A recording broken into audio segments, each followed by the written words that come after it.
Happy morning, everybody. Am I audible? Yes, ma'am. Okay, so I welcome you all to today's session. So integrating literary skills with LSRW skills. So we all are aware of what LSRW skills are and how we actually, do it in our classroom. It's very familiar. It's not a very new topic to us. It's a familiar topic, but we are going to do it in a different perspective today. So that is what we are going to look into in today's workshop. In a different perspective, how we are going to design our literary skills using, LSRW skills. So usually when we say LSRW skills, we talk only about English classrooms. Do you agree with me? If you agree with me, you can just put a thumbs up sign.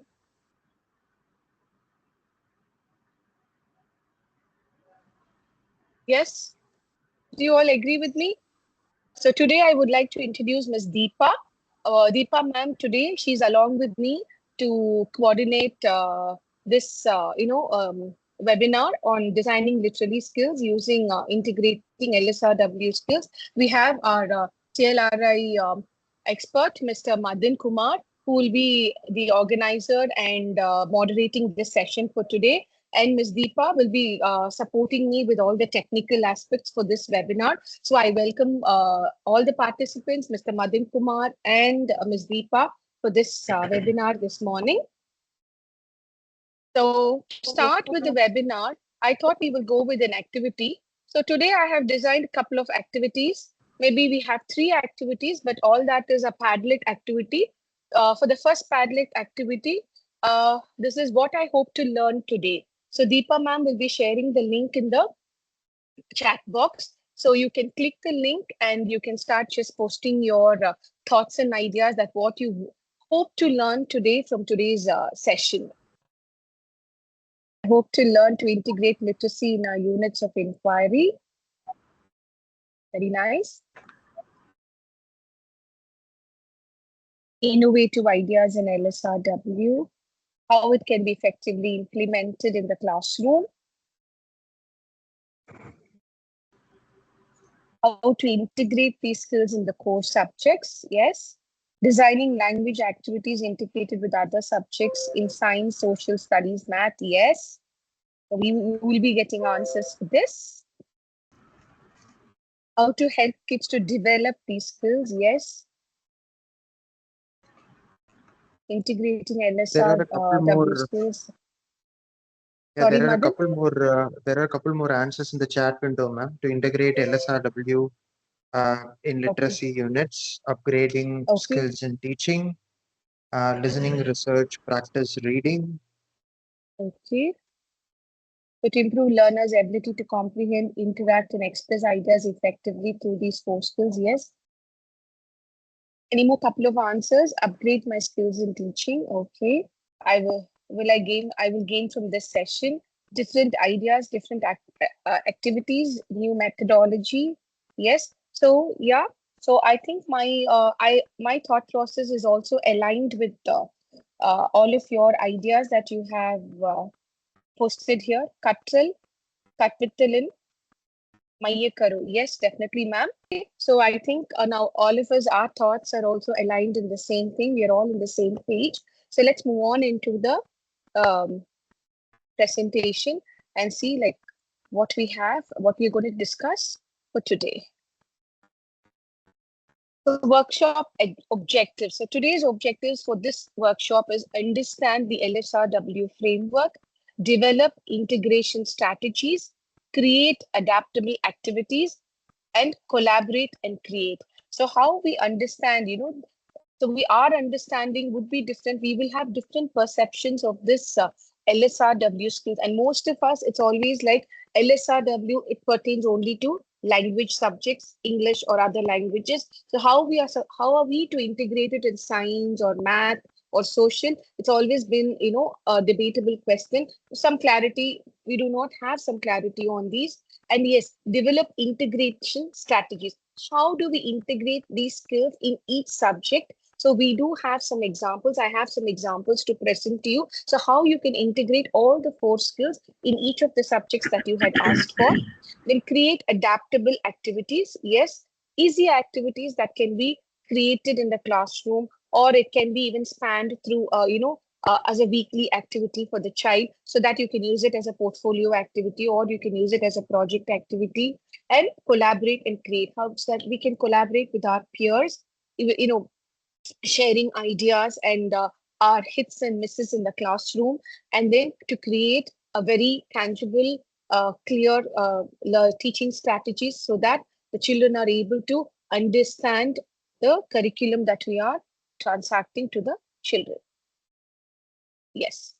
So if you look at this slide, the importance of literacy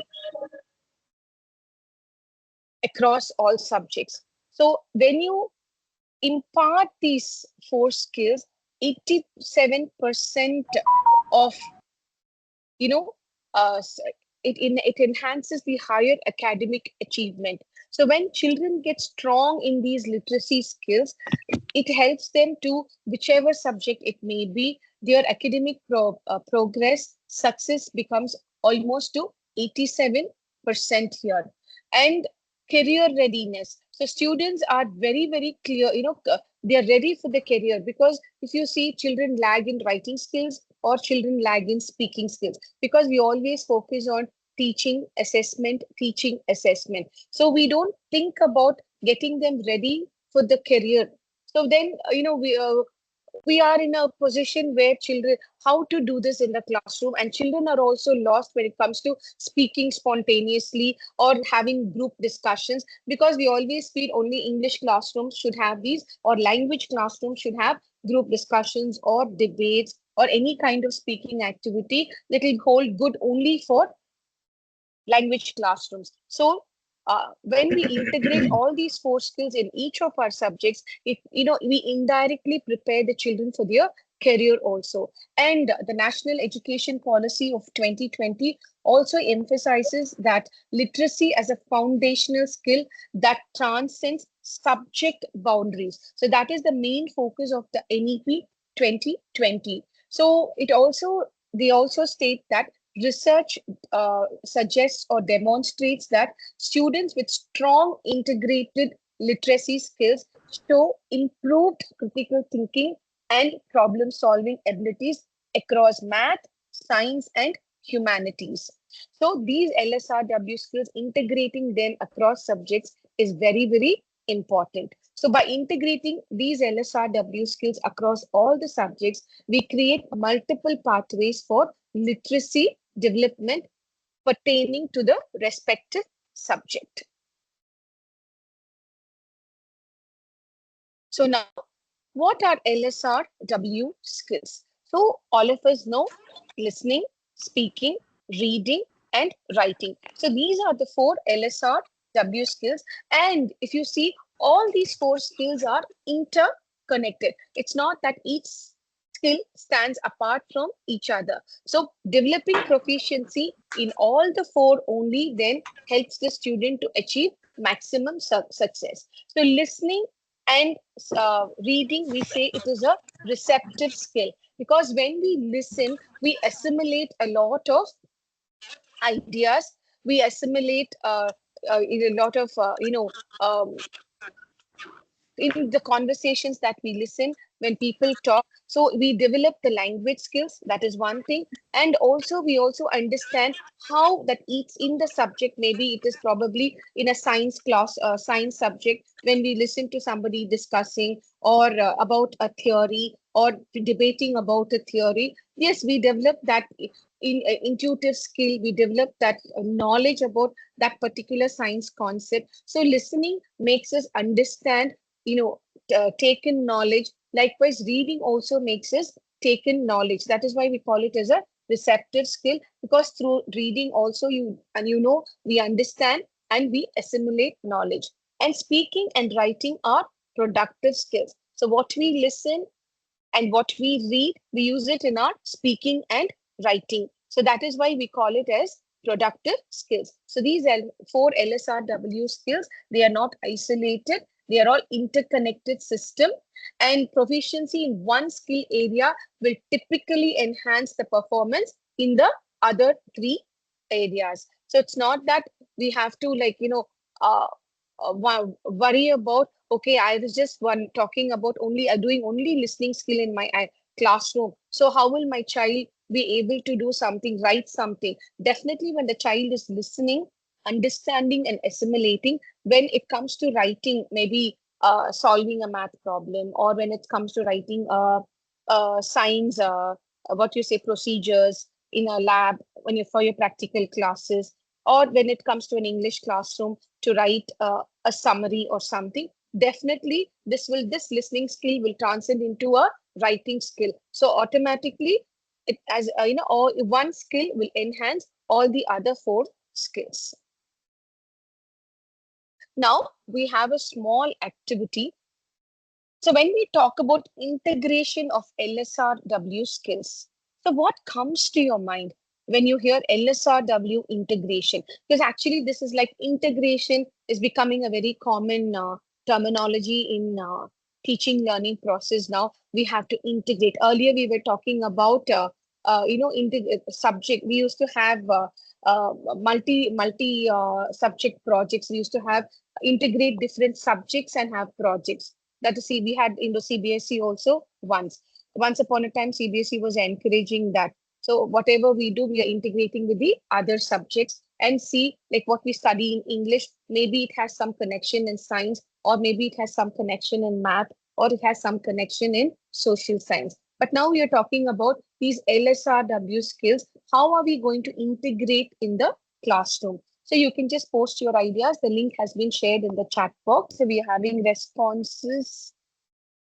We are getting responses from participants. Room 1. What comes to your mind? Enthusiastic participation, enhancing these overall skills, create learning engagements, effective learning and meaningful engagement. The room 2, integrating in a connected way and not separately. Integration of science with math, integrating all skills at the same time, integrating with other subjects, interconnected approach to language learning, where LSRW skills are taught and reinforced together rather than isolation. Yes. Active learning will take place. Yes.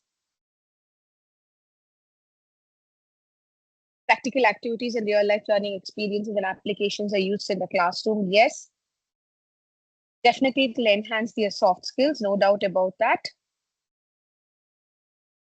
Yes, the classroom will be completely engaged. A lot of clarity will be there with the students. So we can aim for at least 95% engagement of the learners. Yes, active listening will help connect with prior knowledge. Yes, definitely they will develop comprehensive understanding and overall proficiency will improve. Okay, room 3, integration with real life solution. Yes, so we will be looking into when we start integrating these skills, a lot of real life scenarios will be, will be integrating inside the teaching learning process. Yes. Integration with life skill, definitely.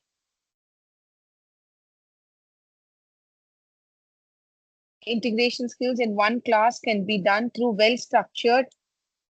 Yes, definitely well-structured team-based or task-based lesson. Definitely, if we are just little, we sit and work on a little, plan a little. Definitely, we can come up with a team-based or a task-based lesson, which is on different levels. We start from a simple level and we move on to the highest level. Yes, scaffolding can be done there. Integration of LSRW skills, yes, it enhances overall language proficiency. Any more thoughts sharing? Integrating with real life solution with other subjects also, yes. So this integration with real life solutions, yes, definitely. When you integrate these literacy skills of LSRW, definitely that will happen. Improvement in life skills will happen. Active learning will happen. Yes, vocabulary enhancement will definitely be happening, and enthusiastic participation, no doubt about that, because this will cater to these activities which we do will cater to different level of learners in our classroom. So when this happens, when this are automatically, kind of this differentiated teaching also happens when we are integrating these skills. So definitely there will be a lot of enthusiastic participation from the learners, no doubt about that. So thank you for your sharing your ideas in the Padlet. So it was very nice. Yes, this is what we are actually looking at, integrating all the skills, expecting 100% enthusiasm from the children. Lot of learning happens, no doubt about that. And yes, definitely, uh, we can start looking into a differentiated teaching also. We need not work specifically for, oh, Differentiation. close. The meeting has, yeah. So differentiation can happen in the classroom. Okay, let's move on now. Okay, LSRW in the Indian classroom. So I just thought we can have something in the Indian context rather than looking in a global perspective, because we are all teachers teaching in India, in the Indian classrooms. So what was our traditional approach? Our traditional approach was rote memorization, and it was basically teacher centered. So even now, if you see most of our classes, 90% of our teaching happens in a teacher centered way, and rather than in a student centered way, because we feel that yes, I'm going there, I'm teaching, I'm reading the lesson, I'm explaining the points, I'm lecturing on the lesson. So all this is only teacher centered. So we are not focusing much on uh, writing and reading. So we have, with only limited opportunities for speaking happens. What do? We teach the lesson, because we ask them to read, we read out the lesson, and then we ask them to write answers. We give them question and answers, or we give them some other activities to do. So basically, the focus in a traditional approach is on writing and reading, and we have very limited, scope for either speaking or listening activities. So now, from the traditional approach, what we are actually happening is that I would say that we are in a transitional phase where now teachers have started to look into how to, you know, structure our classrooms using activity-based learning. So this is like most of the schools nowadays are insisting on activity-based learning in the classrooms. And what happens is, very common practical struggle that we teachers face is that balancing the syllabus coverage with skill development. So if I'm going to design a class using a listening activity, or if I'm going to design a class using a writing activity in math, or maybe in social science, or maybe in science, how am I going to complete my portions? Because I have a time frame to, especially if you are teachers who are handling board classes, we have a time frame, we have it within which we have to complete the portions. So this transitional phase is a little confusing for some of us. There are clarity for a few of us, and most of us are like clueless, like how to integrate it? Because I can only think of having separate activities. So we are all in the transitional phase now. So let us look at how to go for a progressive approach. So this experiential learning with a very balanced LSRW integration is what we call as a progressive approach. So when we start integrating these skills, so the ultimate, benefit that we get is active student participation, because we have various interactive methods that we use in the classroom. As I told you, this will cater to the children who are, we in G1 or G2 or G3. So G1, we usually say children who are above average, who perform excellently academically, and G2 we will have children who are average, and they have a consistent performance, they don't go up or down. And G3, we always have children who need a lot of academic support, hand holding from the teachers. So when we are integrating these LSRW skills in our regular teaching, wherever it permits, again, I would say it is based on the content that you're doing. It's not mandatory that for every lesson you have to integrate all the skills into it. Maybe when you're planning, you can think about integrating, okay, for this lesson, I'll just start focusing on listening and writing. Maybe for this lesson, I would say reading and speaking would be much better. So you can split up the skills like this and also do it. It's not mandatory that all the four skills have to be packed into one lesson. Otherwise, maybe I can say this month I'm going to talk about some particular topic. So this I can use it as a project work, or I can use it as a portfolio where I divide the children into groups, and each group is given one particular skill to work on. And then you record what they have done. So that can be also a portfolio activity. So multiple ways this LSRW skills can be integrated into your teaching learning process in a day-to-day basis. Thank you. Okay, now let's move on to how do we shift from skill isolation to skill integration? So in the previous slide also we spoke about the traditional approach where I was speaking to you about separate lessons for each literacy skills. So if we think about language, we always focus on grammar. And then content subject, we find, like for example, content subject in the sense we can say science or social science, we focus only on facts, and limited transfer of skills across the subject happens when we start focusing, it's like a predetermined notion that we have. Language, it is only grammar. If it is science or what do you say, social science, it caters only to facts. Or if it is math, it is only working out of problems. So what happens is very limited skill transfer across subjects happens. And what happens, there is a separation between these interconnected skills. As you know, all these skills, as we discussed earlier, these are interconnected skills. So what happens, they are artificially separated, and our assessments are also isolated. We have only specific assessment, like okay, only a listening activity we do, or only a speaking activity we do. So we have only isolated assessments. So how do we move from this traditional isolation approach to an integrated approach? So science, what we can do is these skills can be woven throughout the content teaching. As I told you, for a lesson, you have lessons which are very extensive. For example, you have lessons in science like life process, or in social science, you have lessons like population. You have something about population, or you have the French Revolution, or so you have, and in the, so these kind of lessons, these lessons are really huge, big lessons. When you are integrating these four skills, the understanding of this vast topic happens very easily to the learner. So math problems can include reading comprehension. How am I going to do this for a math problem? You're talking about reading comprehension with math. That happens only in English. How do I go to do it in math? For example, I can project a math problem in my classroom on my screen, and then I can ask the children to read it, and I can ask children to explain what the problem talks about, rather than me projecting the problem and then saying, okay, children, this is this, we have to find out this. So how, let's start working out. Instead of doing that, we can just post the math problem, because most of you will know, math teachers will agree with me that word problems pose a problem to children, isn't it? So how do we make children understand these math problems? So you can project the word problems on the board, and you can ask what this actually talks about. What is this? So what are we supposed to find out from this? So automatically reading and understanding happens, and talking also happens. So you have a speaking skill over there, you have a reading skill. So reading comprehension, reading, comprehending the meaning, and then speaking it out, discussing it out.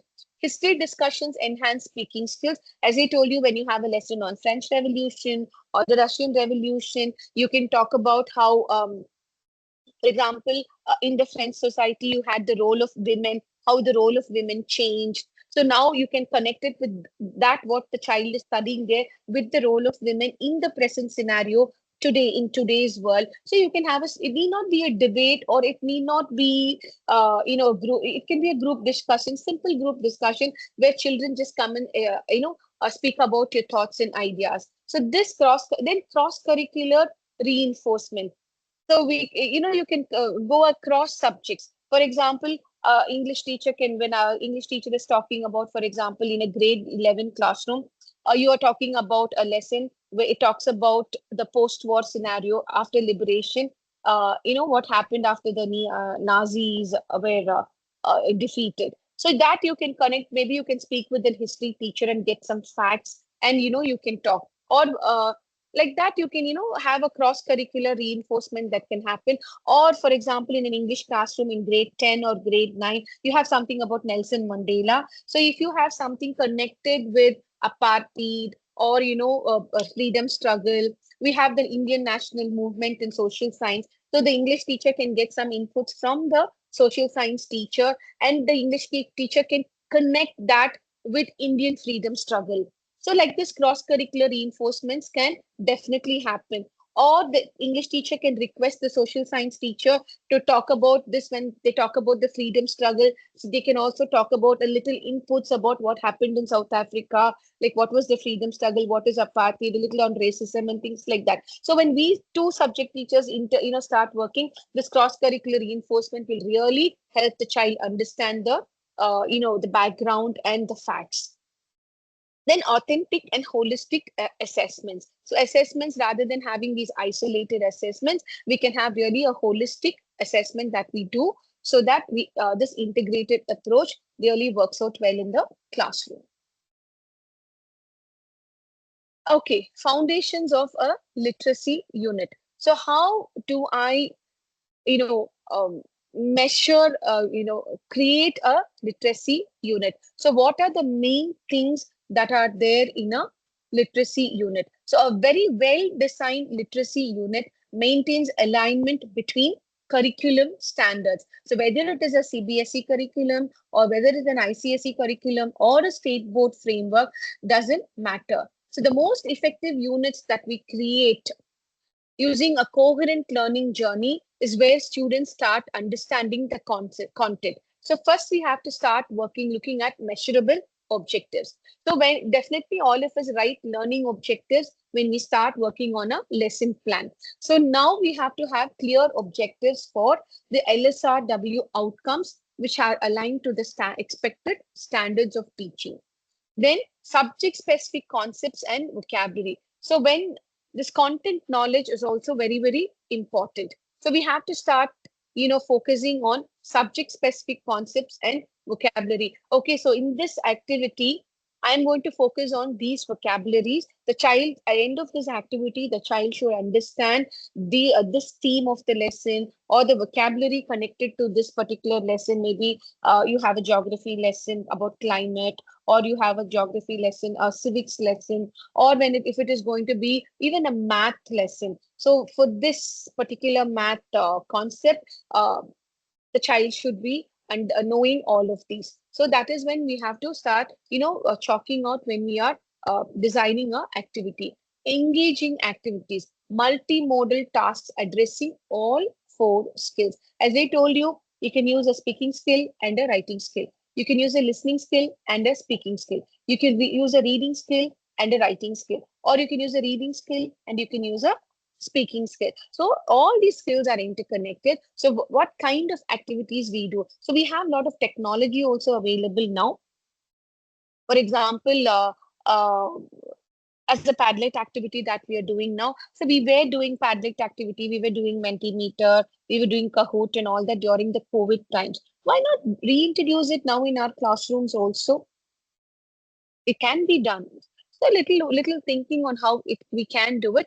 Definitely these activities will engage the children, and lot of learning and participation will also happen. Authentic assessment, varied measures of skill application. So yes, how, in what level am I going to create this assessment? In the beginning of the activity itself, I cannot give a very high level assessment. I have to go from a very basic one, then step by step I have to move on to the next level. Maybe with the starting lesson I can start with a very basic level of assessments based on these four skills. Once the child gets used to this integrated approach of our teaching, then maybe in the consecutive lessons I can increase the uh, uh, what can I say? I can increase the difficulty level of the assessments, so that initially even the G3 child also will feel very comfortable, will feel the child is noticed over there. It will feel the child is respected in the classroom because he or she is also able to answer during the activity. So that also we have to keep in mind when we are planning assessments. Reflection and revision. So this helps, this helps, gives us opportunities for growth and improvement. So once the activity is done, we can reflect on how we did the activity. Maybe not for one whole 40 minutes, but at least we can take 10 minutes to reflect how this activity went well. Maybe where we can, you can do it with the class, or you can do it with your peers also. Okay, your peers would also have done these activities. Okay, this happened in my class, this happened in your class, so where we can improve this. I had, I couldn't manage time, I couldn't bring up certain children to speak. So can, if you start sharing and collaborating, definitely this reflection and revision would definitely, give a lot of opportunities for growth and improvement of the learner. So understanding diverse learners in Indian classrooms. So yes, Indian classrooms, it's not that we have only one language. We have multiple languages, multiple traditions, multiple cultures in India. So obviously, children study multiple languages at home. So our language for teaching is English. So for all of us, English is only a second language. It is not our mother tongue. So this also poses one of challenges to all the teachers across all subjects. Understanding English not only caters to a language classroom, it caters to all the subjects. Then urban and rural differences. Yes, so we have children who are coming from different places. If you take your own schools, you have children coming from your own town, children coming from the nearby towns, children coming from faraway towns, or children coming from a rural background. So this, creates a lot of exposure differences in the child. So the exposure level of the child will vary depending on where the child is coming from. Then socio-economic factors. Not that every child has an exposure to various, technology, or, the exposure level at home. So that also is one of the key factors which affects learning inside a classroom. Then script variations, where the child is not able to read something in English because the child might be comfortable in some other language. The child is not used to a lot of reading, so the child finds difficult in reading. So I hope you agree with me that these are the challenges, these are the diversities that all of us face in our classrooms. So how to tackle these diversities is always a challenge to every teacher across schools. So let's move on to see how now we can integrate LSRW skills. Okay, I'm just coming up with this backward design, setting learning goals. What do I mean by this backward design? It's a kind of a new terminology that I'm projecting here, a backward design. So so the word backward itself says you start from behind. You don't start from the beginning, you start from from behind. So how do I start? Always when we plan an activity or we plan a lesson, always we think about what is the end result of it. So what I'm going to do is when I'm setting learning goals, first I'm going to think about what is the end result of this particular activity. So what students should know or understand and will be able to do at the end of this lesson or activity that I'm going to do. So here we have to consider both the content knowledge and the literary skills as equal important outcomes. So usually we think only the content knowledge is very important, but literacy skills, we fail to give importance to that. But now we have to think both as equally important outcomes. So we're going to start from not learning objectives, we're going to start from learning outcomes. So what is important, what will be the desired result of my and doing this activity in the class? So it could be content mastery expectations from the teacher, LSRW skill development targets we can set, and we can even have long-term transfer goals. So what happens when we start thinking like this? This helps in the long-term learning of the child. Maybe the child starts working on this. We have something doing in 9th standard, then that will definitely have positive effects when the child moves on to 12th standard. So whatever you plan, whether it is a grade 9 class or a grade 6 class or a grade 5 class, the grade doesn't matter, but you're just, your goals are all long-term goals, which will be transferable from one year to another year, from one grade to another grade. So always start thinking about the result when you start planning your activity.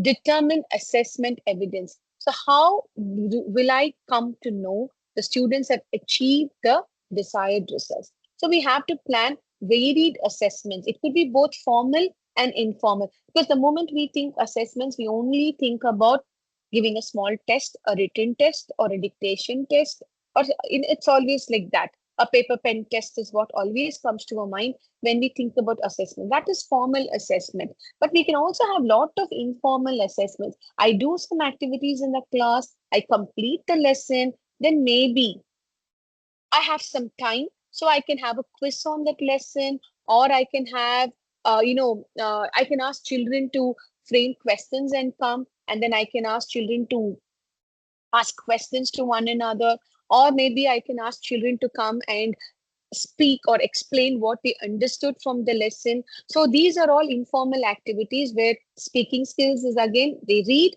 they speak.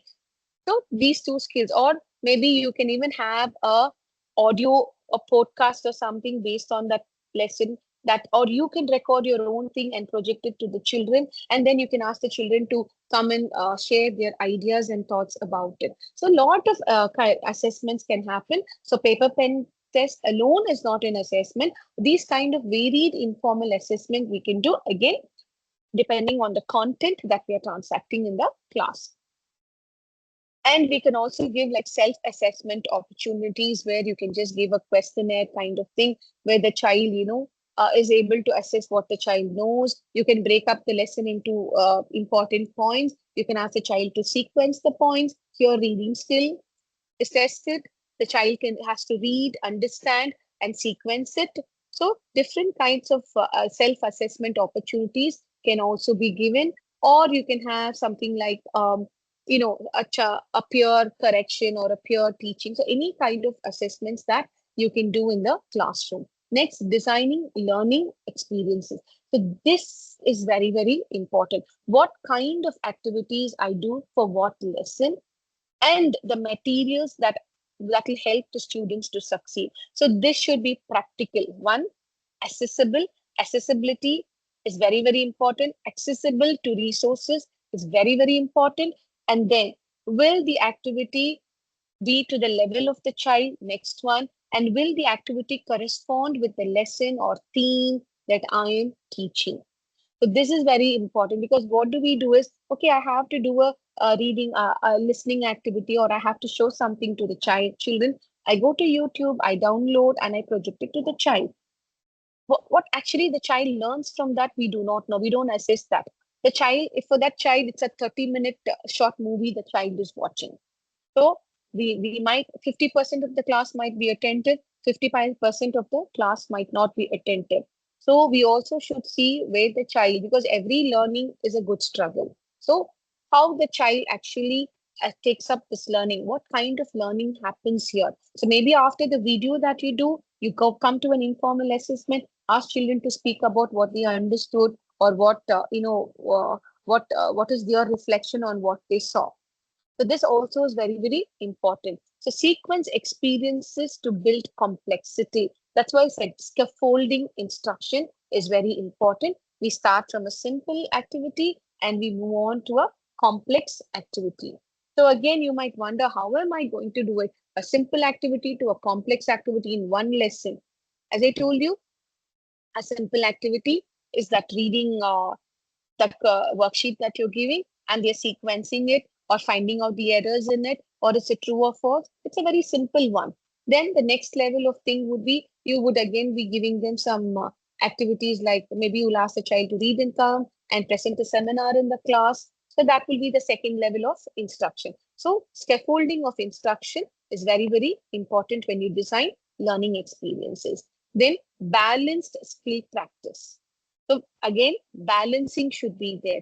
Like it should not be in two different levels. One on a very higher level where it cannot reach the children. The children cannot understand anything at all. So usually what we do sometimes in certain schools where children are not much very, exposed to native learners. So what we do sometimes is we sometimes project videos or some podcasts or something where people talk about it and the child cannot even understand what they are speaking. So again, the activity that we are doing, it should be balanced. It should be to the level of the child, understanding of almost everybody in the classroom. And depending on, the different level children in your class. So depending on the child, you can give some activities to the child to come in present, or so that every child is given equal opportunity. And it also caters to the uh, competency level of the learner in the classroom. Then authentic application. So whatever you do, it has to be authentic. Just like that, randomly, we should not go pick up something and do. First, we have to check it up. We have to do it, check it up once, see whether it is authentic, the facts, whatever is projected in it is actually true. Maybe we might be projecting some, for example, when we are talking about population, or we are sometimes talking about, what can I say, mm, uh, markets, when you're talking about the markets. So when we're projecting facts and figures over there, we should know whether those are authentic. And always when we're doing some digital uh, um, apps that we are using, we have to see whether it is an authentic app, so it will not lead to any other problems in the future. So when you are designing learning goals, always remember we have to use the backward design, which means identifying the first, we have to identify the desired results, then we have to determine what kind of assessment we can do, and then we have to design the learning experiences. Okay, now one more activity, because I'm doing a lot of talking here. So in between, having some breaks would definitely refresh our minds. So now, in your opinion, which of the LSRW skills is often left out while planning lessons, and why that happens? Yeah, so we were talking about which skills basically is left out when we do. So many of you have said listening skill is left out, or speaking skill from room one. And in most and mainly they have said that lack of time is one thing that we are not able to accomplish what we want, because ICT lessons mainly focus on using technology, processing information, creating digital content. Speaking is less emphasized unless you intentionally plan for discussions, presentations, or voice messages. Yes, ma'am, when you're handling a computer science class or using these technology in ICT lessons, definitely now I think now we would have got a clear idea of how to do this integration. In the consecutive slides also, you will see how these can be integrated in different subjects. Examples, I'll be showing you and discussing examples with you. So with that, you can now start working on how to include a speaking activity, or how to include basically a feedback or a writing activity, or maybe you can even start include about how to listen, a listening activity even for an ICT lesson.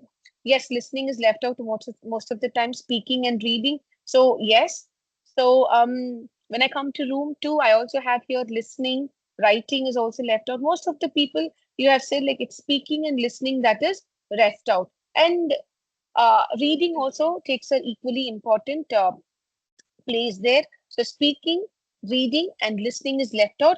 Because why? I understand why you have not mentioned writing is because we do a lot of writing in our classwork notebooks, our homework notebooks, our projects. So everything is writing, writing, writing. Yes. So most of the skills that is left out is speaking, reading, and listening as well. Yeah. So thank you, teachers, for posting your thoughts and ideas here. In my opinion, speaking is the skill that often gets left out while planning lessons. Yes, definitely. As a subject teacher, ICT, as a subject teacher, I felt time management and collaboration are required. Definitely. So that is why, we have to pre-plan. We have to have this backward design, backward designing to be done. So that definitely, a lot of time management, we can enable a lot of time management, and we can also think about including the various learners in our lessons. Okay. So now it was a wonderful activity. I think you must have felt comfortable doing this activity. So it's like an introspection activity. Why I did this was for us to understand where we are, what we are missing out, not where we are lacking, but what we are basically missing out. When I say, see, these are the activities that are missed out, maybe we can have some difference of opinion here. But when we introspect and we give it, then a lot of understanding happens internally, that we understand, yes, what we are missing out. So yes, as teachers, we are definitely missing out on speaking, listening, and reading skills when we are planning our lessons. All right. Okay, so now planning. So how do we plan? How do we map LSRW skills across the syllabus? I just have some, basic ideas projected here. So I will just run through it. And maybe if you need to discuss anything, we'll enable the mic. You can just come forward with your thoughts and ideas. For example, in English, we can use audiobooks, storytelling sessions, or podcasts. Teachers, please understand podcasts are a great resource for teachers. The only thing is that most of us are not well versed with podcasts. Some of us do not know what podcasts are. Please forgive me. It's definitely some of us do not listen to podcasts, but podcasts are something which is the in thing now, where a lot of learning happens. For like you have podcasts for so many things. So start working, browse, start looking into what kind of podcasts are there, science podcasts, or you can have, so for example, you're teaching an English lesson where it talks about leadership, or where it talks about honesty, or something it talks about. Just have a 5 minute video, or a 5 minute audio script where where a moral story is spoken about, and then you can ask children to reflect on it. Or maybe people talk about some leadership skill, and children can just reflect on it. So this is how you have to connect the dots. It's not that if it's a leadership, only children who have some responsibility are the ones who have to listen to it. This is basic understanding. So you can incorporate anything that is connected with your lesson as a LSRW skill. So definitely we won't be deviating from the lesson, but remember, it's a long-term process. It works on the growth of the child. So the end result is ultimately, how are we preparing the child? Even a third standard teacher will be indirectly preparing a child for his career down to 10, 15 years down the line. So just start working. So it means that we also need to be more,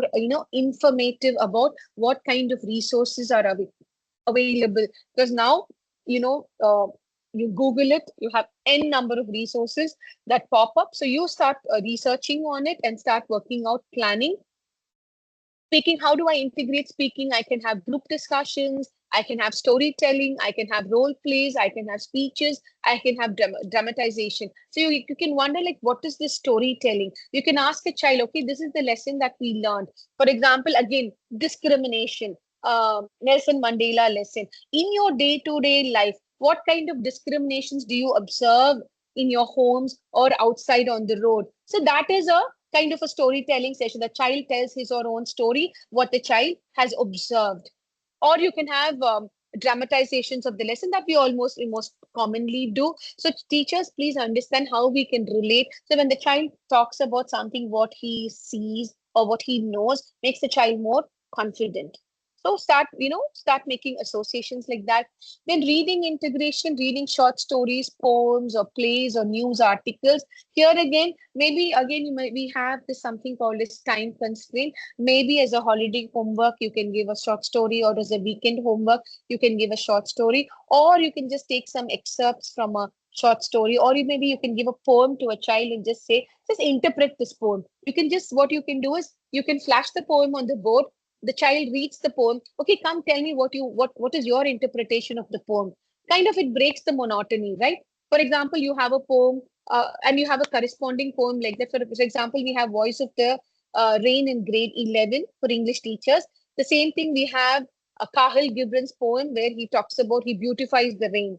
Maybe you can project that poem over there, ask the children to read the poem, and just say how compare Voice of the Rain with Kahil Gibran's poem. So there again, reading happens, speaking happens. So the two skills are integrated, and the knowledge of the child also improves. The child gets to know about Gahil Gibran. The child gets to know about the beauty of literature. So this is how you can integrate a reading and a speaking session.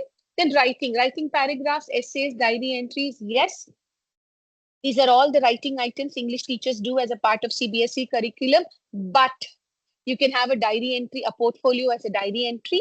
You can have a paragraph writing as a portfolio. For example, I read a lesson, Madam rides a bus. Okay, write your thoughts and ideas in a one paragraph. What is your opinion? That is a portfolio. Or you can talk about a diary entry. Okay, you read about that one. There's a one poem where a child is always constantly reprimanded by the mother. Don't do this, don't do this, don't do this, in grade 9 or 10 English. So then you can say, okay, you've read this poem, write a diary entry about, you reflect on this. So a reflective diary entry, that's a portfolio. So portfolios doesn't mean using extensive pages and pages and pages. So you're integrating reading over here and you're integrating writing over here. So this is how you can integrate an English classroom. Math, problem descriptions. Remember this earlier we discussed, project a problem on the board, ask the child to describe what the problem actually talks about. Then if you can even have some audio cues, like here again listening, instead of projecting the word problem on the board, you can record the word problem, give some cues, make the child listen to it, and have the child write what the child understood. So listening happens, writing happens, and then the child can share it with the class what he or she has understood about it. So maybe for theorems, or maybe for word explanation of word problems, or maybe for some concepts in math, you can kind of use these ideas. And speaking integration, as I said, explaining solutions. Or you can have quizzes also in the maths classroom. For example, you can project some equations, or you can project some derivations or something, and have some quizzes modeled on it. And then you can have group discussion strategies also. Yes, you can have group discussions in a math class. For example, you project a theorem. For example, I attended a workshop a couple of days ago by Oxford University Press, where they bring in traditional artists to explain math concepts. For example, Worley artists, they bring them and they explain math concepts with using Worley art. So this also you can start thinking about using traditional knowledge in your to make children understand your lessons. So maybe you can have a video on that, or maybe you can bring somebody to show them things. For example, you can even show when you see bridges. You can just project when you're teaching triangles or something. You can project a picture of a bridge, and you can ask the child to observe and tell you what they observe in that. So then ultimately you can say what makes the bridge very strong? Actually, the triangles. Everywhere it's actually a triangle concept. So that makes the bridge very strong. So like this, you can bring in a lot of discussions on strategies in the math classrooms. Then reading, interpreting word problems and mathematical notations. See, mathematical notations are nothing but all those equations and all that. So based on that, you can ask them to interpret those equations, how they would apply those equations. So you can project something on the board. You can say how you will do this. Can you just tell us? We'll have a discussion on it before I teach. So when this happens, sometimes our job is also reduced. The children themselves come up with explanations. So you can just explain the concept and then project all this and have a discussion in the classroom. Next, process descriptions, proofwriting, create math journals. Creating a math journal is nothing. The child says, I understood this, I did not understand. So they just introspect and they write. So it's like they just write 2 lines every day on a particular topic. You can ask even children to like exit tickets. You can ask them to write and give you what I understood in this lesson. It's a writing activity, right? You teach them something, they learn something, and then they write, they introspect and write. So writing also happens there. Social science, primary or source audio lectures. Social science, you have n number, it's like you have so much there. So you can, when you're talking about any revolutions or something, for example, again, I'm coming back to this Russian revolution or independence movement, or even climate changes and all that. If you go to BBC or you go to National Geographic Channel, you have lot of videos which talk about climate changes, or it talks about some documentaries on the freedom struggle or anything. So it's not only the children view it and listen to it, but as a extended activity, I make them watch for 30 minutes. The next 20 minutes, I have a discussion on it. So that's very important. So that is how then you integrate two skills. So then the child knows I have to watch it carefully because I have to reflect on that. So you have the attention of the children also, understanding on the concept happens, and you're integrating two skills over here. Debates and presentations and discussions. You can have debates based on when you're talking about the constitution, you can have like constitution of various countries you can introduce and have a small debate, or we can have some small 2-minute videos. You can ask children to present small videos because children are very techno savvy. They're much techno savvy than us. So you can ask them to present 2-minute videos on a lesson that they have understood as a group activity you can have, and that can be as a portfolio also. Then you can have map reading. You can project a map, for example, the northern plains or something. There you can ask the child to come and talk about, interpret the map, like where it starts from and where it goes after, after reading the lesson. You can ask them to explain it with the map over there. Then essays, as I said, reflections, timelines. You can just have a worksheet where the child writes the timelines, or timelines are explained by the child. So you can have you can integrate listening with writing, listening with speaking, or reading with speaking and listening. So much you can integrate. Science classroom, audio explanations of experiments, science podcast. As I told you, BBC Earth has a lot of science postcards. There are podcasts. There are so many other authentic providers who have lot of science podcasts. You can just, browse it and pertaining it. It is like for 10 minutes, 15-minute podcasts are there. So you can make them listen to that, and then maybe you can ask them to connect it and speak with the topic that you are teaching. Then hypothesis can be discussed. For example, uh, uh, you have the heart, you have the circulatory system. For the the hearts, the human heart has 4 lobes, whereas I think the some species have don't not have 4 lobes in their heart. So why is that? What if we had that? So hypothesis, you can have discussions based on hypothesis. You can ask children to explain. You can even have debates on scientific, like for example, genetic modification or genetically modified crops you can talk about, or human cloning you can have debates. So all this increases the knowledge of the child. So when you're talking something about genetics in a biology classroom, have a debate session on cloning or something. Why only an English teacher should do a debate? You can also do a debate. Then journal articles, textbook experts. You can, and here this textbook, you can divide it like scaffolding. You can divide the text into many, subtopics. You can have children. You can ask the children to read it and come and explain it in the class. So peer teaching happens, and everybody reads and comes. So when a child explains it, if the child has missed out anything, the peers can,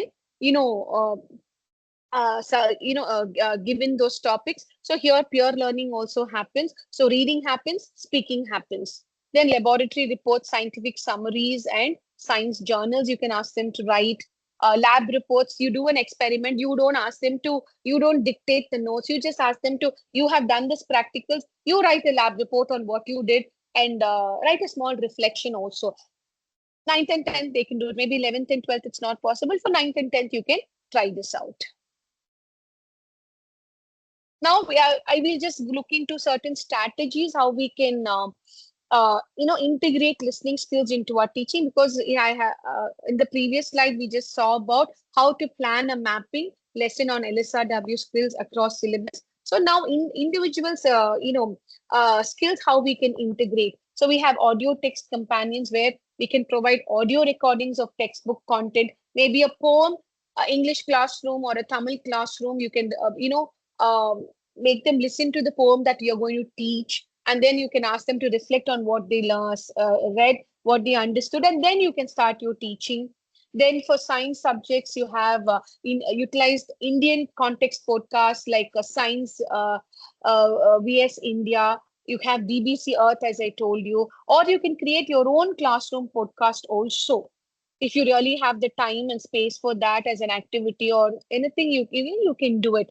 So, and for guided listening notes, scaffolding activity, active listening with structured note-taking templates. So as I told you, break the lesson into parts, and then you can structure an listening activity with templates. They listen, they write what they understood. You have some cues there, or you have some sequencing exercises over there. So a simple lesson where you feel in grade 9 and 10, 9 standard or 11 standard, it does in a language classroom, it doesn't need much of teaching, but the child should know what is there. Then you can come up with these kind of activities. Listen, discuss, and write. Implement a 3-step process where they listen, they discuss among themselves, and they write. A group activity you can do. So for science, examples for science I've just mentioned, create a series of audio narrated experiment demonstrations where students must allow precise instructions. They have to follow the instructions given. And you very well know the Diksha platform from CBSE also has a lot of listening activities. Please go and explore teachers. There are a lot of activities given by the CBSE also. Mathematics, you can provide audio explanations of problem solving techniques where students must identify the key steps and record them in a sequence. So maybe for a theorem or something, to as a different thing, because always they keep listening to us. Maybe they listen, don't record it in your own voice, record it in somebody else's voice, somebody, your friend, or a member of the family, and you can also a new voice. So that, that will give a change, and make the children a little more interesting, the lesson little more interesting. Okay, how do we build speaking skills in every lesson? So as I said, think, pair, share activities. You can say give the lesson to the children, let them, think about it, let them share their ideas, and let them come and present it. Structured academic controversies, assign opposing viewpoints on content related issues for students to research and debate. This you can do it in social science, you can do it in science, you can always do this. So to different groups, you can give different viewpoints and ask them to come and do it. Even in English classroom, based on the lesson that you're teaching, you can give, for example, the tale of the Melon City also. You can talk about people, how they blindly follow traditions and how it works out. So like that, teachers can think on and have an activity. Jigsaw presentations, divide content into segments with expert groups responsible for teaching their section to peers. So again, as I said, divide, break the content, give it to certain children, let them read and come, let them present it to the children in the class. Vocabulary talk time, regular 2-minute speaking opportunities. In a science classroom, you can do, in a math classroom, you can do. So applications of Pythagoras theorem in your regular day-to-day life, just think and come and share your ideas in the classroom. Definitely, then only the child will start thinking, oh, these are the things where I apply this theorem. I didn't know all this while. So like this, you can bring in real world connections into your classroom through these kind of activities.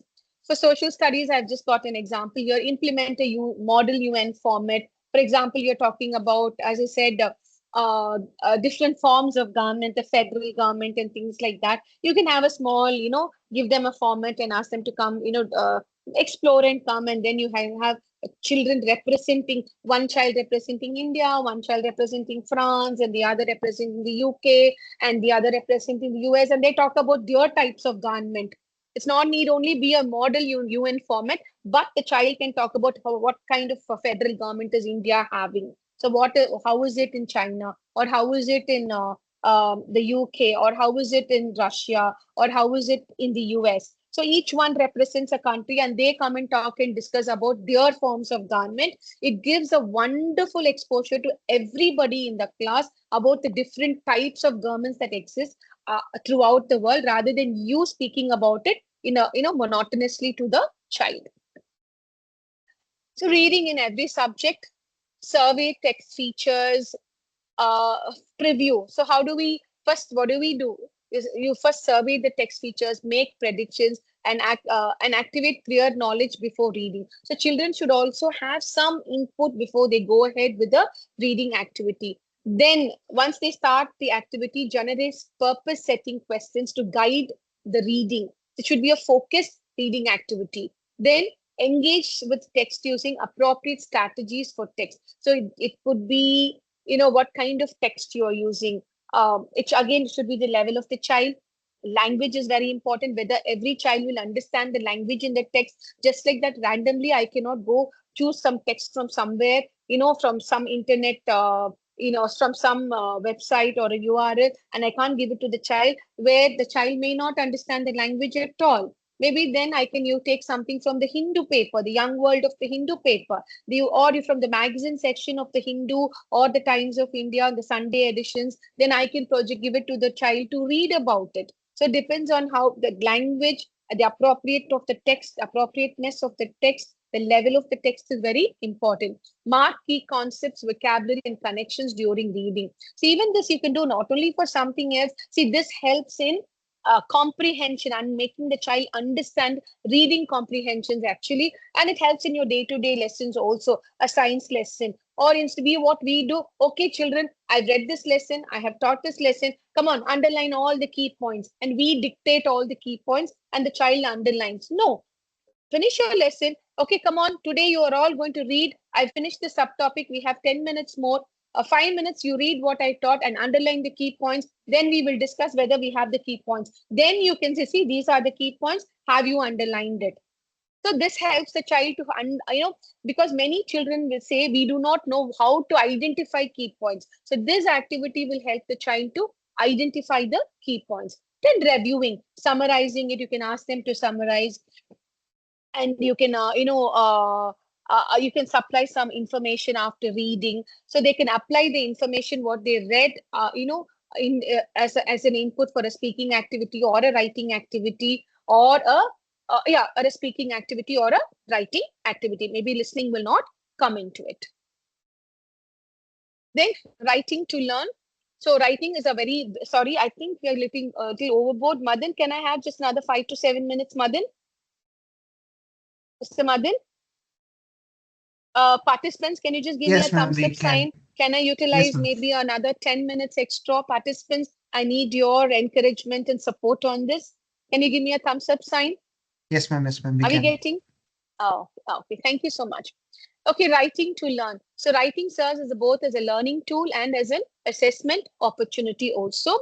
So quick writes at the beginning of the class will activate prior knowledge, and end of the class exit tickets. Remember, this I had already shared when I was discussing the other slides. Somebody has raised the hand. Ms. Tazim has raised the hand. If you have any queries, please type it in the chat box. Madan sir will have look out on that. Then subject-specific writing scaffolds help students to organize their thinking. Yes, as I told you, scaffolding is very, very important. Start from a very simple one to go to a complicated one. Some examples I quoted in maths. Implement, explain your thinking. So problems where students must articulate their problem-solving process in clear sequential writing. So this deepens mathematical understanding while developing writing clarity. So again, you project a problem, you ask them to write what they understood from that, what they are expected to do from that.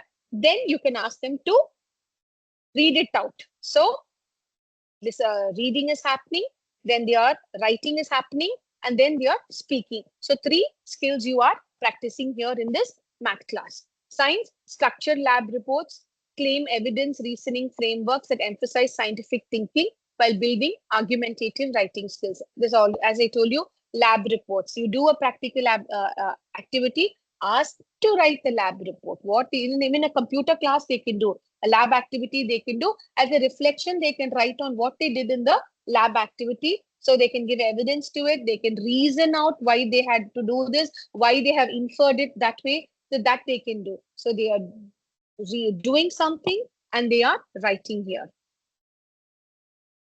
So a design sample for an integrated unit. So it's just like for a 4 weeks thing, how you go about it. As I told you, you can use this.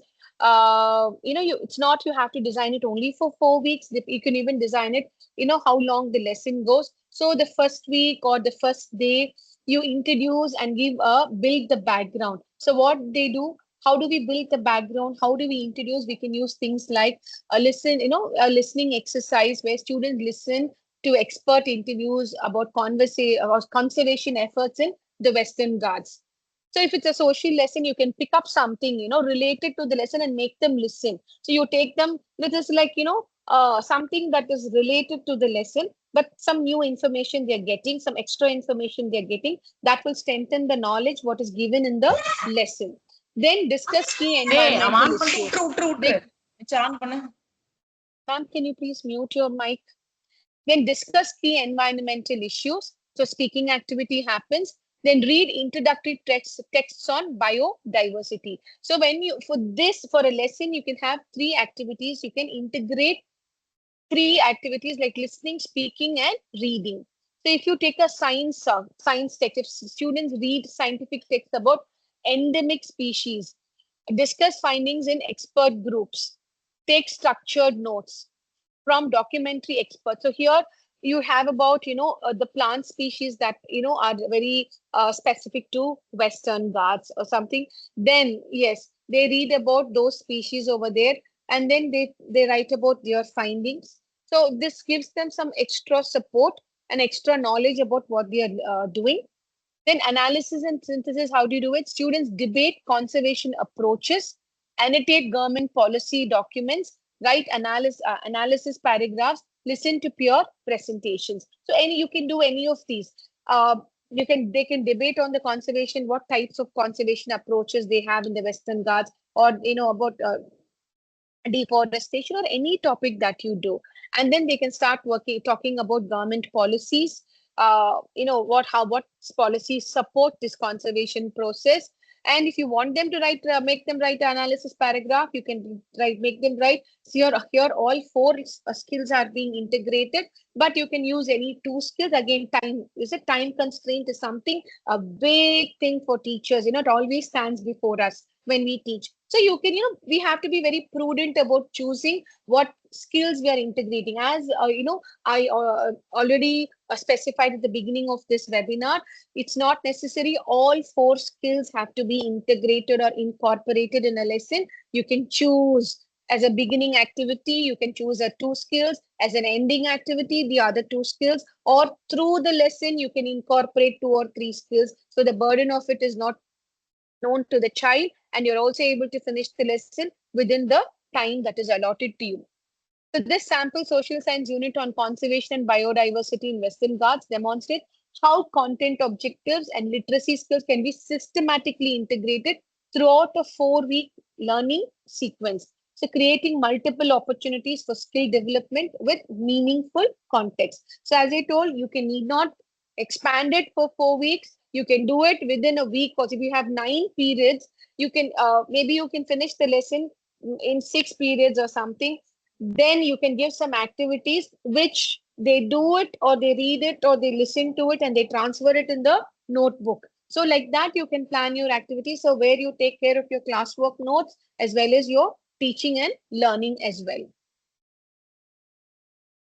Differentiated instruction. So how this LSRW skills actually helps in differentiated instruction. So first we have to assess the student need, identify specific LSR strengths and challenges. These are the challenges the children face. So I have to strengthen this. So through this lesson, how can I do that so that they can understand the lesson? Then provide multiple pathways, which all we have discussed in the previous slide. This is just like a recap for you. Provide multiple pathways. That means create tiered activities, different levels of activities to the same content.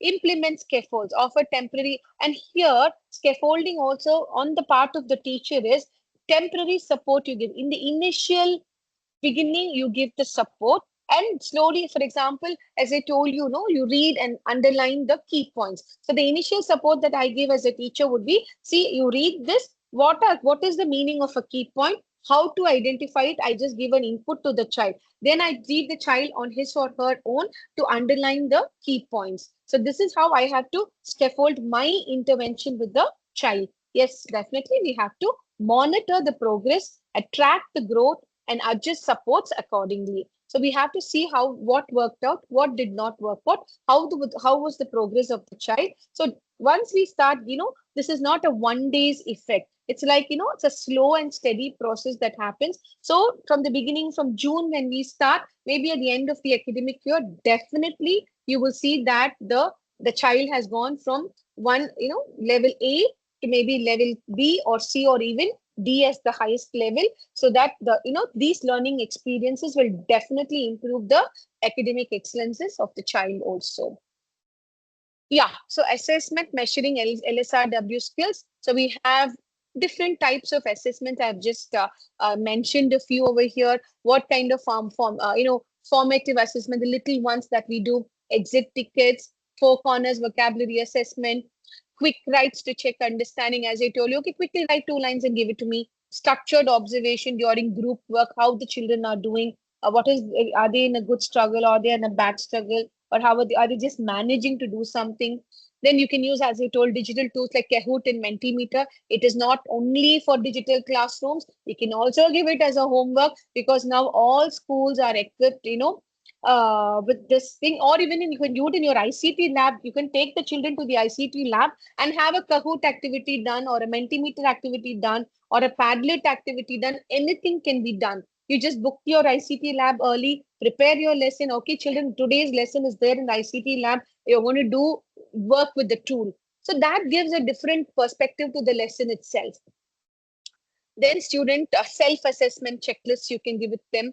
And as summative assessments, definitely we have our exams, 3-hour exams and 2-hour exams, or 1-hour exams that we have.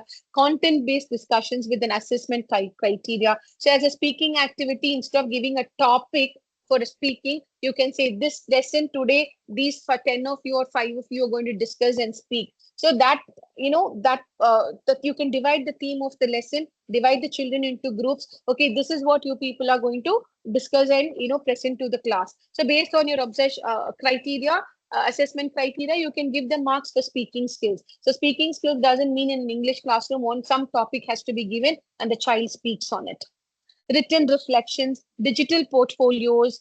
And you have most of the schools, they have their LMS with them. So using the LMS, they can work on that, or you can ask children to post it in MS Teams or any digital platform that the school uses. Performance tasks combining multiple skills, peer evaluation on structured feedback, a group presence, and the rest of the class gives their feedback on it. Maybe they even assess them with the criteria given to them in hand. So multiple ways you can use, different measuring techniques you can use to assess the children. So now I think we've come to the last slide of this presentation. So what are the next steps now I am going to take? Reflect on the current practice. So audit one unit. For every unit, I start working on the integration of LSRW skills, redesign one lesson. I start with one lesson. Let me start with what I'm going to do in June, that one first lesson in June. So that will start giving you the confidence, and slowly in consecutive lessons, you can start implementing. Definitely all of us have to collaborate with your colleagues. That is very, very important. Collaboration with colleagues. Without that, we will not know which class was a hit, which class was a miss for us. Because once we start discussing, definitely when we are planning lessons as a department, we will definitely together, planning teachers will discuss this, we'll do this activity, we'll do that activity. So always remember, whatever activities you do, you share with your colleagues, so that every child in that grade benefits of that activity. Let us not be selfish that I'm going to do it only for my class. Yes, it is your activity, you have designed it, the credit always goes to you, but every child has to be benefited from that. So please, share your thoughts and ideas, your activities that you've planned with peers, and also let us be a little more accommodative in accepting the ideas of our colleagues and implementing it, or testing out or trying out in our classrooms. Definitely your student will not know this activity was told by A to my teacher. No, teacher A did not tell teacher B. For the child, my teacher did this activity, that is all. The child will not know from where the teacher got the idea. See, we are ready to get ideas from the internet, from Google, not knowing whether it will work out for classes. But why can't be a little more accommodative in getting ideas from our friends, and which works out in the classroom, which worked out in their classroom. So continue learning with the support network. You have a lot of support networks available. A lot of resources are available. But before taking any resource into the classroom, please check it out. Check it out whether it will work. You work on it. Check it out with your peers. Have a practical session with your peers, and then take it to the classroom. So thank you all so much for being here today.